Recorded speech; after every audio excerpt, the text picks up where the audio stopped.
Mu Rwanda umuhungu wigaga muri RP Tumba College yasanzwe mu nzu we n'umukobwa wari wamusuye bose bitabye Imana.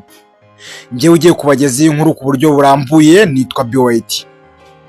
Uwo muhungu yigaga mu mwaka wa mbere ibijyanye na Information Technology hano mu ishuri rikuru ry'imyuga ubumenyingiro ishami rya Tumba riherereye mu karere ka Rulindo.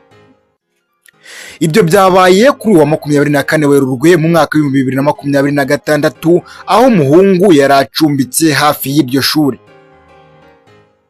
Amakuru yizewe igihe yamenye nuko umuhungu wasanzwe yapfuye yari umunyeshuri waho, gusa andi makuru nuko bagishakisha amakuru yimbitse kugira ngo bamenye neza ikintu cyaba cyateje uru rupfu.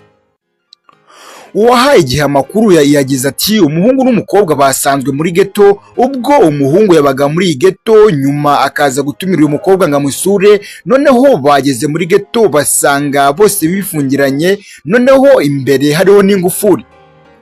Uwo muhungu yari umunyeshuri wacu kandi uyu mukobwa we ntabwo turamenya niba yari umunyeshuri wacu.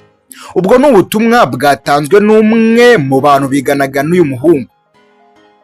Umutangamakuru yongeyeho ko basanze umuhungu wamanitse mu nzitiramubu bisa naho yiyahuye, naho umukobwa we aryamye hasi. Ati iyo yari ghetto y'umuhungu basanzemo amanitswemo, kandi bati ikintu yari amanitswemo cyari inzitiramubu.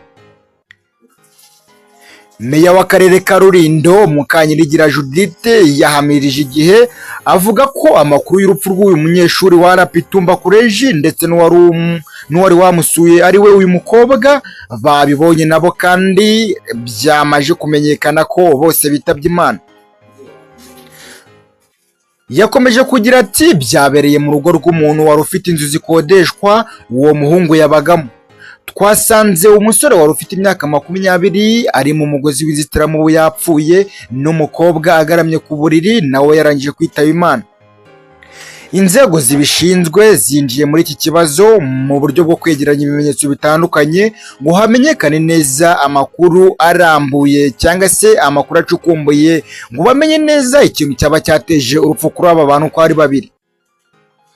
Meya kandi yongeye kuvuga ko bikekwa ko uyu musore ari we waba wishyuye umukobwa yarangiza nawe agahitamo kwiyahura, kuko ngo hari ubutumwa bwo kuri telefoni yohereje iwabo w'umukobwa ababwira ko amaze kumwica, ngo yongeraho ko kandi hari ahantu bashobora kuzasanga umurambo w'uyu mukobwa.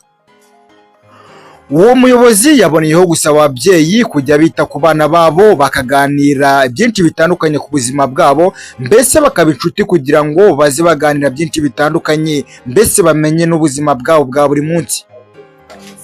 Yagize ati yavuye iwabo agiye mu mujyi wa Kigali kureba hazakorera imenyerezamwuga, ariko aza no kujya mu karere ka Rulindo ababyeyi be batabizi. Uwo mukobwa yari afite imyaka 18 ndetse ababyeyi b'uyu muhungu bari bazi ko aba bombi baziranye kuko bize ku kigo kimwe.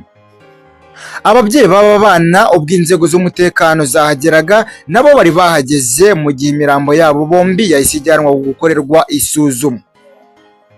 Ku gicamunsi cy'itariki ya 24 Werurwe yavuze ko inzego ziri mu rwego rw'igihugu rw'ubugenzacyaha RIB ndetse na polisi zari zamaze kuhagera ngo zikurikirane iki kibazo hamenyekana ukuri kose kwateye urupfu rw'aba bantu uko ari babiri, umuhungu ndetse n'umukobwa. Gusa yagaragaje ko ari igihombo kubona abantu babiri bashobora kuba bapfiriye rimwe, mbese kandi nabo bashobora kuba bose bari abanyeshuri. Nubwo hataramenyekana niba n'uyu mukobwa ari umunyeshuri, ariko nawe byashoboka ko yaba yari umunyeshuri wari wasuye umuhungu w'inshuti ye, bikaza kurangira bose bitabye Imana. Gusa ntabwo haramenyekana ikintu cyaba cyateje urupfu hagati y'aba bantu uko ari babiri. Uko amakuru agenda amenyekana niko turaza kubahereza inkuru uko amakuru tugenda tuyamenya. Wowe icyo usabwa ni ukugomeza kudukurikirana hano kuri channel ya Comeka TV, ukabasha kugomeza gusobanukirwa amakuru atambuka. Iyi nkuru ni y'agahinda rwose, imiryango y'aba bana ikomeze kwihangana kandi ikomeze kwihangana rwose, kuko ibi bintu bibaho gusa birababaje kandi cyane. Abasigaye rwose mukomeze kwihangana kuko ibi bintu biratunguranye cyane, kubona umwana w'umukobwa yasura umuhungu bose bagasangwa muri geto bitabye Imana.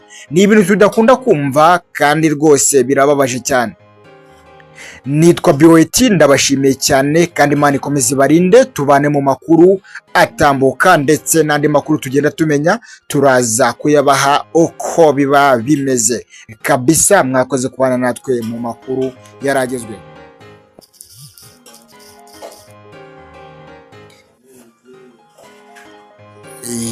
Ibi byabereye mu karere ka Rulindo kuri RP hariya Itumba, ubwo basanze umukobwa ndetse n'umusore bitabye Imana, ubwo